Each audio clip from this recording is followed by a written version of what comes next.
Ne sois pas ridicule, se moqua mon père de l'autre côté de la table, sa fourchette poignardant le steak comme un verdict final. Toi, gérer une entreprise. Tu te noieras avant même de commencer. Demander 70 000 €. C'est trop risqué. Tu ferais mieux de t'en tenir à ton travail et de rester petite. Les mots m'ont frappé comme des pierres en pleine poitrine. J'étais entré dans cette conversation avec les mains tremblantes et un dossier rempli de plans, de graphiques, de notes, et même d'une prévision prudente. Je pensais que peut-être, pour une fois, il me regarderait et verrait du potentiel au lieu de la fragilité. Mais son sourire narquois m'a tout dit. Bonjour à tous. Je m'appelle Chloé. J'ai 29 ans. Et à ce moment-là, alors que son rire retentissait comme une cloche fêlée, j'ai senti les chaînes invisibles se resserrer. Vous êtes-vous déjà demandé pourquoi les gens qui prêchent, la famille d'abord, sont les mêmes qui vous apprennent que votre valeur passe en dernier? Je suis resté assise en silence, l'air lourd de l'odeur de viande trop cuite et de déception. Maman évitait mon regard. Julien s'est penché en arrière, suffisant, faisant déjà défiler sur son téléphone. Mon frère n'a jamais eu besoin de demander quoi que ce soit, papa lui offrait tout sur un plateau. Et des mois plus tard, j'ai vu de mes propres yeux papa signer un contrat de prêt, non pas pour mon idée, mais pour le rêve de Julien d'une concession Peugeot. Pas 70 000 €. Pas même le double. 675 000 €. Près de 10 fois ce que j'avais supplié d'avoir. Voilà, avait-il dit fièrement, en tapotant le dos de Julien, un avenir sur lequel il vaut la peine de parier. L'ironie était cruelle. Mon idée gisait dans un dossier poussiéreux dans le tiroir de mon bureau pendant que Julien garait 3 voitures brillantes devant la maison, chacune plus chère que la précédente. Et moi, je faisais des doubles journées juste pour payer mon loyer. Puis sont venues les fissures. Voiture saisie. Salle d'exposition vide. La voix tonitruante de papa a été remplacée par des appels de créanciers. Et Julien? Un fantôme en chaussures de marque. Maintenant, aujourd'hui, mon père se tient dans mon salon, les yeux injectés de sang, la voix tremblante, mais fier même dans la défaite. Chloé, dit-il, comme si les années de mépris n'avaient jamais existé, tu vas devoir vendre ta maison. C'est le seul moyen de sauver la famille. Ces mots flottent dans l'air comme la fumée d'un pont en flammes. Ma poitrine se serre, mais cette fois, mon silence est différent. Cette fois, mon silence est un feu. Et je sais qu'il n'a aucune idée de ce qui l'attend. Je le dévisageais, mon propre père, debout dans mon salon comme s'il en était le propriétaire. Sa voix était empreinte d'arrogance, pas d'excuse. Chloé, ce n'est qu'une maison. Tu es célibataire. Pas d'enfant. Tu n'as pas besoin de tout cet espace. Le sacrifice familial, c'est de répondre présent quand on a le plus besoin de toi. Ma mâchoire s'est crispée. Ce mot, sacrifice, il le brandissait comme une épée, mais ne la pointait que vers moi. Où était le sacrifice quand j'ai demandé de l'aide? Où était la famille quand je cumulais 2 emplois pour payer mes factures pendant que Julien jouait à l'homme d'affaires avec sa flotte de voitures françaises? Je n'ai pas répondu tout de suite.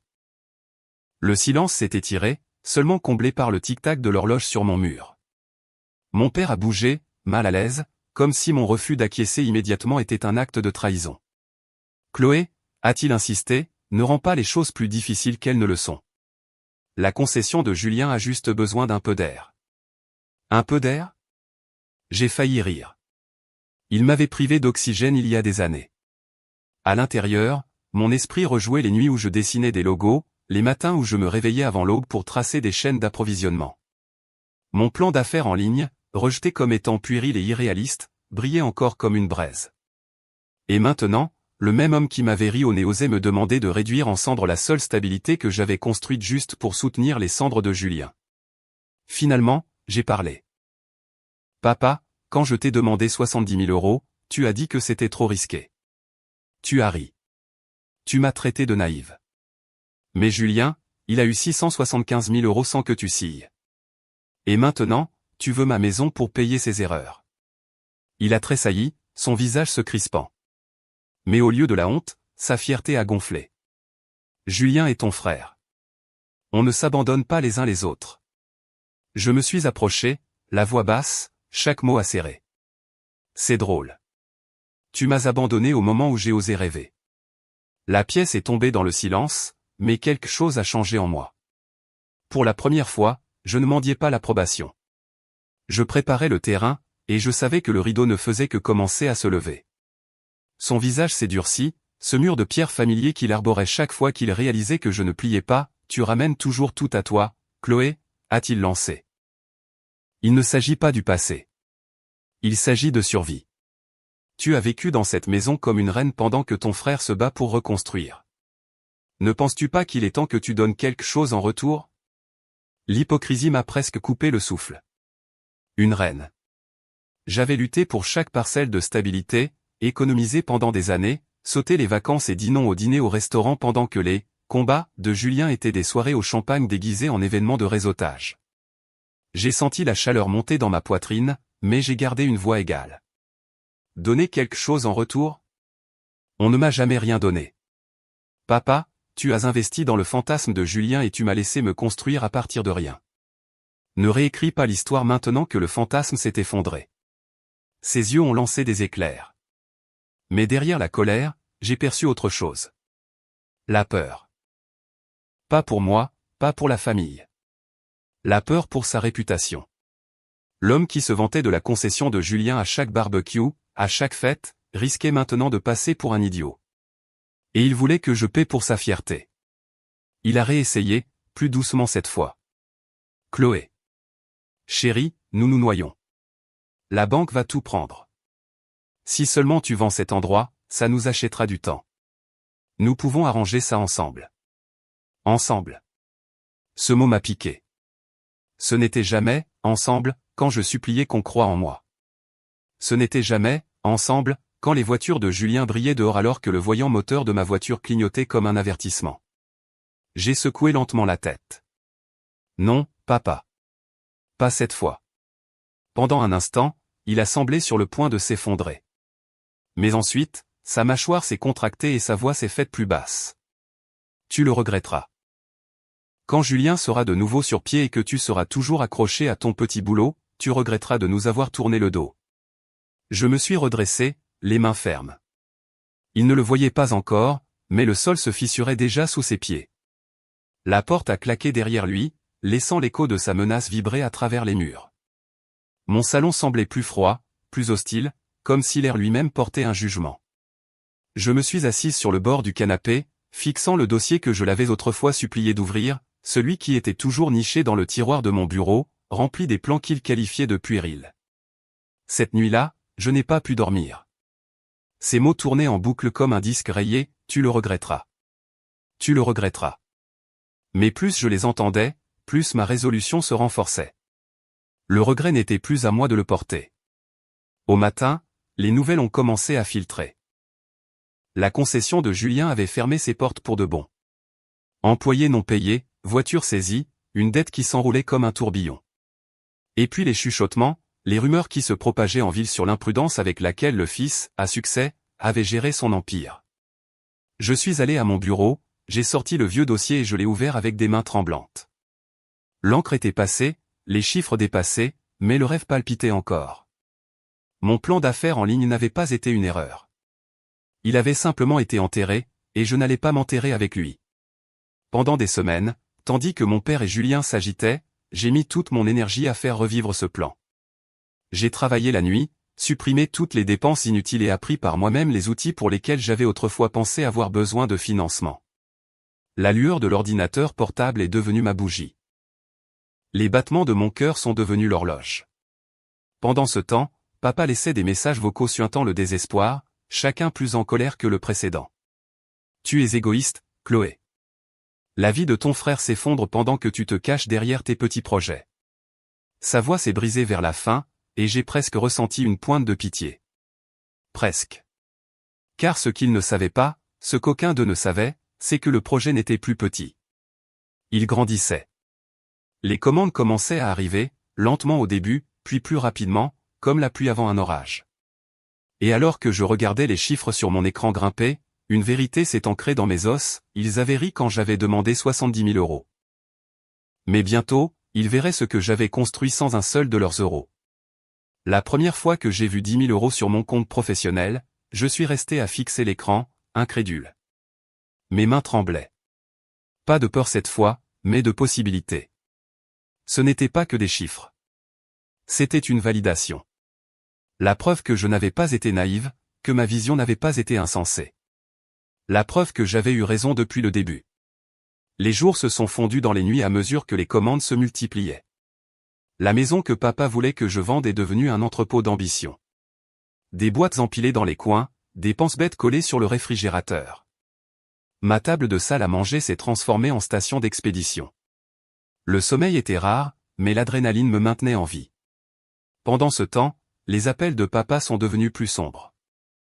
Un soir, il a laissé un message qui m'a serré la poitrine. Chloé, la banque a gelé les comptes de Julien. Nous nous noyons ici. Tu ne peux pas rester sans rien faire. La famille n'abandonne pas la famille. Encore ce mot. Famille. Toujours son bouclier. Mais le vent avait tourné. Pour une fois, les voisins ne parlaient pas de la concession Tapa accent grave l'œil de Julien. Ils chuchotaient sur la rapidité avec laquelle le petit projet de Chloé décollait. Ma boîte de réception débordait de clients fidèles, de collaborations, et même d'offres dont j'avais autrefois rêvé. Je n'avais pas besoin de leur approbation, j'avais des inconnus qui croyaient en moi. Et puis c'est arrivé. À l'épicerie, j'ai croisé Madame Fournier, une amie de longue date de papa. Elle a penché la tête et m'a souri chaleureusement. Chloé, ton père dit à tout le monde que tu as l'esprit le plus vif de la famille pour les affaires. Il dit qu'il a toujours su que tu éclipserais Julien un jour. Le mensonge m'a stupéfié. Mon père, qui m'avait ri au nez, réécrivait maintenant l'histoire pour sauver sa fierté. Il ne m'avait pas soutenu, mais maintenant il voulait se prélasser dans l'éclat de ma réussite. J'ai souri poliment, mais à l'intérieur, le feu brûlait plus fort. Il ne le savait pas encore, mais je préparais quelque chose. Quelque chose qui exposerait la vérité, non pas par des cris ou la vengeance, mais par une réalité indéniable. Parce que la justice poétique ne consistait pas à les démolir. Elle consistait à me tenir si droite que leurs ombres se réduiraient en poussière. Au moment où mon entreprise a dépassé ses premiers 100 000 € de bénéfices, j'avais l'impression de vivre deux vies. Le jour, je préparais tranquillement les commandes, répondais aux courriels et signais des contrats. La nuit, j'écoutais les messages vocaux désespérés de papa. Chacun était un mélange de culpabilité, d'exigence et d'insultes à peine voilées. Chloé, la banque menace de saisir la maison. Veux-tu voir tes propres parents à la rue? Son ton suintait l'accusation. Mais j'ai remarqué quelque chose de nouveau, la peur. L'homme qui tenait autrefois avec certitude semblait maintenant petit. Julien n'allait pas beaucoup mieux. Il s'est présenté à l'improviste un soir, portant un costume qui semblait emprunté.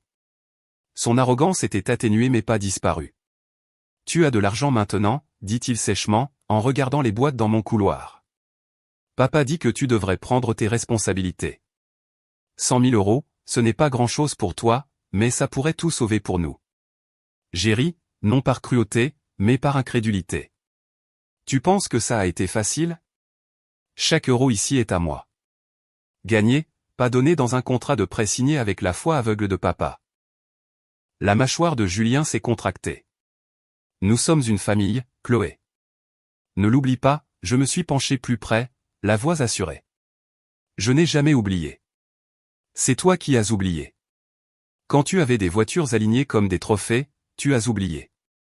Quand papa m'a méprisé, tu as oublié. Maintenant, tu veux que je me saigne pour tes erreurs.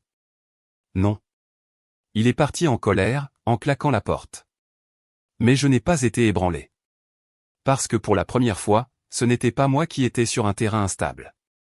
C'était eux. Et puis est venue l'invitation. Un dîner de famille chez mes parents.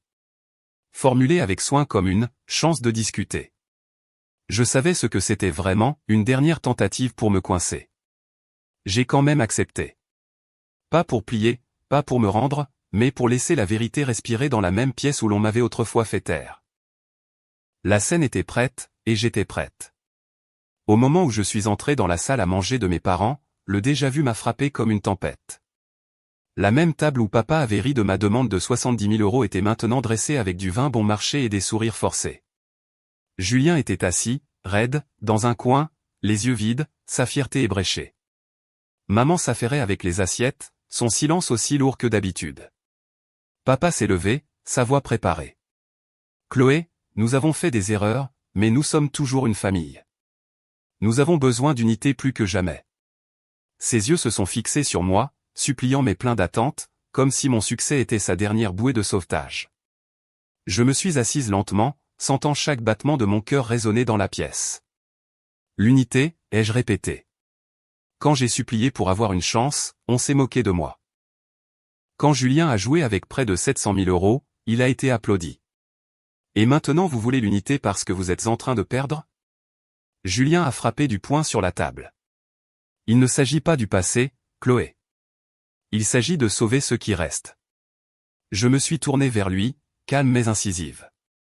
Ce qui reste est à moi, mon entreprise, ma maison, ma paix. Vous n'avez pas le droit d'exiger une part de quelque chose en quoi vous n'avez jamais cru. Le silence qui a suivi était épais, seulement rompu par le faible bourdonnement du réfrigérateur dans la cuisine. Papa a réessayé, plus doucement cette fois. Les gens parlent, Chloé. Ils savent que tu réussis. Si tu n'aides pas la honte. Je l'ai interrompu. La honte était la vôtre quand vous avez choisi la fierté plutôt que l'équité. La honte était la vôtre quand vous avez tout misé sur les rêves de Julien et qualifié les miens de stupides. N'essayez pas de la mettre sur mon dos maintenant. Pour la première fois, personne n'a répondu. Leurs visages étaient des masques d'incrédulité, comme si la fille qu'ils avaient sous-estimée avait finalement montré les dents. Je me suis levé, repoussant ma chaise avec un calme délibéré. C'est la dernière fois que nous avons cette conversation. Je ne suis pas votre filet de sécurité. Plus maintenant. Et en sortant, j'ai senti l'air changer, les chaînes que je portais autrefois tombant en silence derrière moi. Les jours qui ont suivi ce dîner furent d'un calme étrange. Plus d'appels tard dans la nuit, plus de coups soudains à ma porte. Mon téléphone, autrefois vibrant d'exigences teintées de culpabilité, reposait immobile sur le comptoir. Pour la première fois depuis des années, je pouvais entendre mes propres pensées sans que leur bruit ne m'oppresse. L'entreprise continuait de croître. Ce qui avait commencé comme un rêve fragile était devenu un courant rugissant, m'emportant plus loin que je ne l'avais imaginé. Des partenariats, une expansion, même des inconnus qui m'écrivaient pour me dire à quel point mon produit comptait pour eux. C'était tout ce en quoi j'avais autrefois supplié ma famille de croire. Et puis une lettre est arrivée. Pas manuscrite, pas personnelle, formelle. Un avis de saisie de la maison de mes parents. Je la tenais dans mes mains, le poids de leurs choix ancré sur chaque ligne. Je n'ai pas jubilé. Je n'ai pas ri. J'ai simplement plié la lettre et l'ai mise de côté. Parce que leur effondrement n'était pas ma vengeance. C'était l'écho de leur propre décision. Quelques semaines plus tard, je les ai revus par hasard à l'épicerie. Les épaules de papa étaient affaissées. Julien, marchant derrière lui. Tous deux des ombres des personnes qui s'étaient autrefois moquées de moi. Papa a jeté un regard dans ma direction, a ouvert la bouche, puis l'a refermée. Pas de mots, pas d'exigence, juste le silence. Et dans ce silence, j'ai trouvé ma justice. La justice poétique n'était pas de vendre ma maison ou de sauver la leur. C'était de me tenir droite dans la vie que j'avais construite tandis que la leur s'était effondrée sur des fondations d'arrogance. Cette nuit-là, je me suis assise à mon bureau, le même où mon dossier poussiéreux avait autrefois attendu, et j'ai allumé une seule bougie. J'ai pensé à la fille qui avait autrefois supplié qu'on croie en elle, celle qui ravalait ses larmes pendant qu'on se moquait de ses rêves. Elle était partie. À sa place se tenait une femme qui avait prouvé, sans leur argent, sans leur foi, qu'elle était bien plus que suffisante. J'ai murmuré au silence, pas pour eux, mais pour moi-même. Je n'ai pas besoin d'être sauvé. Je n'en ai jamais eu besoin.